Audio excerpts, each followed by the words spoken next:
What's going on, guys? Welcome to the Curly Fries YouTube channel, where I basically take my TikToks and upload them into a longer, slower, more in-depth guide on whatever we're talking about today. And today I'm going to be telling you guys the easiest chimp strategy that works for every beginner map, almost every intermediate map, a few of the advanced map, and basically no extra maps. However, it's extremely good for many of the more easier maps. So I don't know what we're waiting for, let's just jump right into it. The first thing we're going to need to place down is Soda, and for this placement, place it pretty good, however not in the best spot ever, because we're going to need to save the best spot ever for our tack.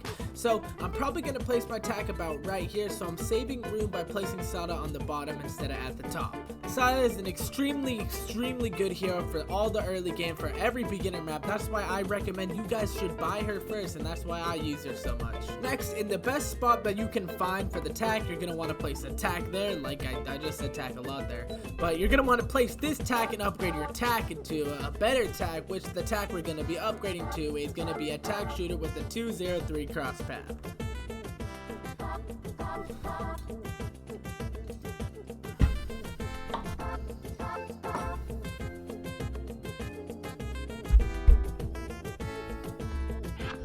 There's a sign on a restaurant window that says, if you order it and we don't have it, you instantly win $1 million.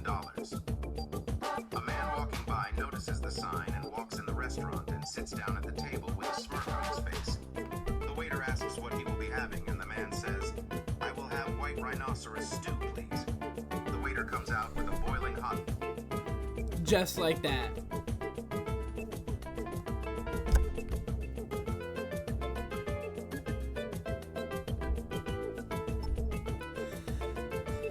Now, after we got this tack, we're gonna need to get something that pops the leads, because we're not trying to use abilities, okay? It's an easy map, we don't want to use abilities to pop the leads, so we're gonna get an alchemist instead. And your alchemist placement really is not important at all. However, I'm looking into the future of this run. I know that I'm going to get an embrittlement ice monkey, so I'm planning on getting an alchemist right here, so it'll only be in range of the tack, or at least it'll hopefully only be in range of the tack for at least until like round 60, until we get the tag zone. Now, the reason I only want it in range of the tack is because we're going to get it into stronger acid and then perishing potions.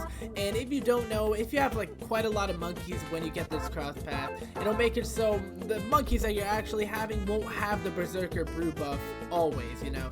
So that's why we try to limit it to 1 or 2 towers depending on the map, and we probably get it into a 4-2-0. Well, we're not getting it into a 4-2-0 yet. We're gonna get it into a 3-2-0 berserker brew right now, and then we're gonna get it into stronger stimulant a little bit later in the run. Now, at this point, we're gonna want to save up for the overdrive. Now, before the Moab on round 40, this strategy is so good that you can afford a 4-0-0 village in range of your attack, which will basically make it so you'll demolish the Moab. So let's start to build it up. However, you're gonna want to place it so it's in range of all your monkeys, and I know that in advance I'm getting an embrittlement and a glue gunner, so I'm gonna try to place it in an extremely good spot that it'll also be able to buff those 2 monkeys as well. Boom, just like that. With this, you should easily destroy the Moab. It will not even be a problem. Now we're gonna upgrade our alchemist into a stronger stim. Boom, just like that. And then our village into a radar scanner. Now, depending on the map you're playing on, you can either get a 4-1-0 embrittlement ice monkey. However, since I'm showing this a little exclamation on an easier map, I'm telling you right now, I'm gonna save up for the tag zone, because if you saw how we demolished that Moab, we are chilling until we have enough.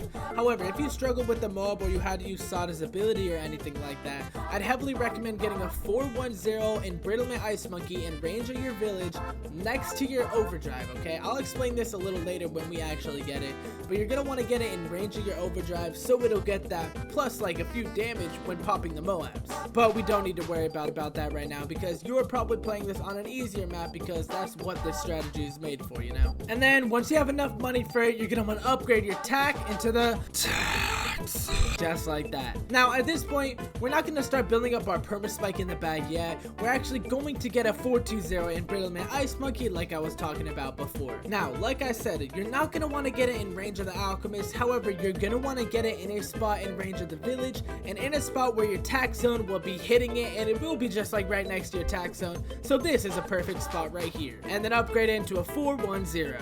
Again, for a more difficult map, you can also get a 024 glue gunner. I'd say I'd get it about right here. However, right now we're not gonna need it, but we are gonna get one later. But let's start building our perma spike in the back of the track. Now, you're gonna want to get a 024 spike factory at the end of the track, and this is the most heavily map dependent part of the run. Now, you're either gonna need to set it to smart, close, or far. Never really set it to normal unless you're doing unless it's like based around a tutorial. But right now I'm gonna get it set to smart because it's on a track and I want it to be at the end of the track. However, for some maps you might need to set it to far, like encrypted. Actually I don't know, I can't give any examples because I do not remember the maps. But again, you're just gonna want to set it to different priorities depending on the map. Most of the beginner maps normally have just this flat ending, so you're normally gonna want to either set it to close or smart. Get a 200 village in range of it, and then get a 420 alchemist in range of it as well. The reason we get these buffs around it is so we can just produce as much spikes as it possibly can, because the more spikes the merrier. But now we're just gonna want to save up for the perma spike, and then just like that, upgrade your spike factory into the perma spike. And then since this is a very easy map, there's only one more tower that you don't even actually need to get. However, I'm just gonna get it just for some more support, and it was that glue gunner I'm talking about. Now, try to get it in a range where it can hit multiple sides of the track, because the glue will wear off when you pop the Moab, and you're going to want to get it into a Moab glue. So I'd always get it into a 024 Moab glue, or relentless glue actually. Try to get it into, again, a pretty good spot. However, for an easy map like this, it's not even necessary at all. And again, this is such a good and really viable strategy that you can use it for every beginner map in the game. I'm pretty sure it's so easy. A lot of the intermediate maps and a few of the more advanced maps, however, I'd recommend like sticking to just their own tutorials for it. But it's super easy, extremely easy to follow, and I hope you guys really enjoyed this type of video. And again, if it's a more difficult type of map, you can also upgrade your ice monkey into the super brittle. You also save up so much money from this strategy that you should be able to just buy whatever you want at this point, almost any tier 5 in the game, just because how much money you save up. And then, like I said, sorry, I just had to cut out a little bit, you should easily destroy the BAAD with this just such an easy tutorial. I'd heavily recommend trying this out for whatever beginner map or even many of the intermediate maps you want. Sorry for that little buzzer thing what happened. I just had to cut that out. Oh my god, now this thing's appearing on my... I'm sorry. Ubisoft Connect. I'm hopping on Tom Clancy's Rainbow Six Siege, and kind of just is loading up everywhere, okay? I don't care about my messages. What I care about is a 002 sniper monkey that I got from following this super easy tutorial by Curly Fries. If you enjoy a lot of these videos I make, I'd heavily recommend checking out my TikTok, because I also upload daily videos on there as well. And you can also check out my Discord in the description of this video if you want. Also, my TikTok's in the description as well. Anyways, I'll see you guys in the next one. Thank you.